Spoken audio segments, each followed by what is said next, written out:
So Tyson Fury knocks out Dillian Whyte with a vicious uppercut. You know, at the end of the day, Dillian Whyte just didn't have the ring IQ. He didn't have the physical ability.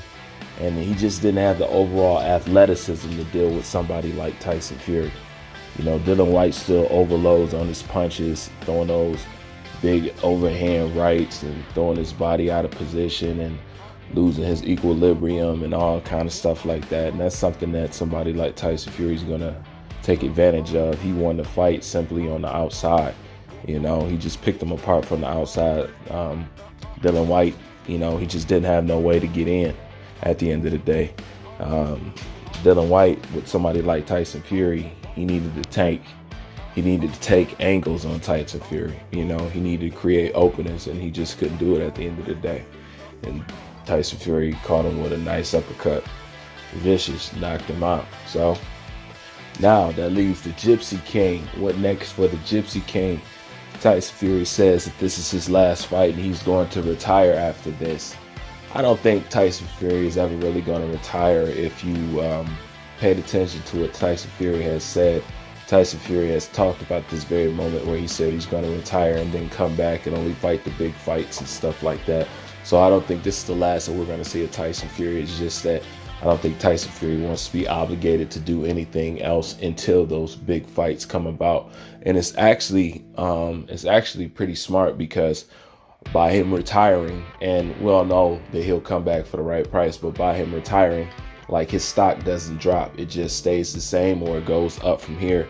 So he freezes himself right where he's at. So people have to come to him at the end of the day, because I don't care what goes on in the heavyweight division. At the end of the day, while Tyson Fury is still alive, nobody is really going to be able to claim to be the best heavyweight regardless of the belts. You know, and that's one of the interesting things about that move right there from Tyson Fury. Nobody's really going to have any claim to that until they defeat Tyson Fury, which puts Tyson Fury completely in the driver's seat, because you need him to complete that puzzle, to complete that whole best heavyweight. That if that's something that you care about, you're going to need Tyson Fury for that. That's the interesting play about, you know, the move he did right there, talking about he's going to retire. But it's no doubt that he'll come back. But where does Dillian Whyte go from here? I don't know. Dillian Whyte's been around a while. He's put in his work. Dillian Whyte can honestly say, well, at least with me, that he got a lot farther and he did a lot better than a lot of people thought that he would. So, you know, he still has a victory within that, because truthfully, Dillian Whyte is not supposed to be here, but he really forced the issue and he worked hard, you know, to get his shot and everything. And, you know, he put in his best effort. At the end of the day. It just wasn't enough. And, you know, Tyson Fury was just too much at the end of the day. You know, he just couldn't match the caliber of opponent that Tyson Fury was. So he ended up getting knocked out. Now, do I think he could still be a good contender in the heavyweight division?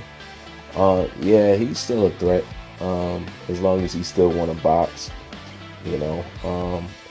But he might need to, I don't know. It's hard to fix Dillian Whyte. Dillian Whyte got horrible balance. Horrible, man. His feet is horrible. So, you know, it ain't going to be hard to, you know, he might be, if he continues boxing, you know, he could become that step-up Chisora guy, you know. That's something that he could end up being in boxing, no doubt. But Tyson Fury, yeah, I think that's a good move by Tyson Fury. I mean, well, it's a smart move by Tyson Fury. You know, just go ahead and retire, and just retire on top, and retire and be the best. And then just watch what goes on in the heavyweight division, and, you know, people have to come to you. He'll come out of retirement for it, you know. And I think this is going to have to do what goes on with, you know, Anthony Joshua and Alexander Usyk. But he'll definitely come out for that. I think that's why he really came out for it in the first place, was to get the Anthony Joshua fight. So I don't think that he's beyond it, or he's forgot about it, or, you know, he's over it or something like that. As long as he's willing and he's able and he's motivated, Tyson Fury will do it. No doubt. But I thought it was a good fight. I thought Tyson Fury showed Dillian Whyte a lot of respect in the beginning. Dillian Whyte could have took advantage of it at some point in time, but he didn't. And I don't know. I just don't think that. I don't think. See, this is the thing. I just don't think Dillian Whyte got the feet to execute probably what his mind want to do. You know, he can't get that quick enough. He can't close that gap quick enough. You know, Tyson Fury is too fast. So Dillian Whyte, you know, he's going to have a hard time closing that gap. But he did show him his respect in there, and Dillian Whyte should have took advantage of it. But, you know, at the same time, that's probably the max of Dillian Whyte. You know, who knows? He looked good. His weight looked good. Some of the best that I've ever seen it. You know, so no doubt he's in shape. He did look a little winded at times. You know, I think Dillian Whyte, the thing with Dillian Whyte, I think Dillian Whyte ends up getting knocked out because he's really tired. you know, like, I mean, no doubt Tyson Fury knocked him out, but I think Dillian Whyte, like, all his knockouts, like, always come after he's winded. You know what I'm saying? I think he's just, you know what I'm saying? Sometimes he just ain't got the energy to get up in the first place. But, you know, it was a good fight at the end of the day. I look forward to see what goes on in the heavyweight division right after this. I hope Tyson Fury comes back. I'm pretty sure he'll come back, because if he don't, then, you know, the heavyweight division will be in limbo, even with an undisputed champion. And who wouldn't want to see Fury versus Usyk or Fury versus Anthony Joshua? You know, because then at that point, not only can Anthony Joshua say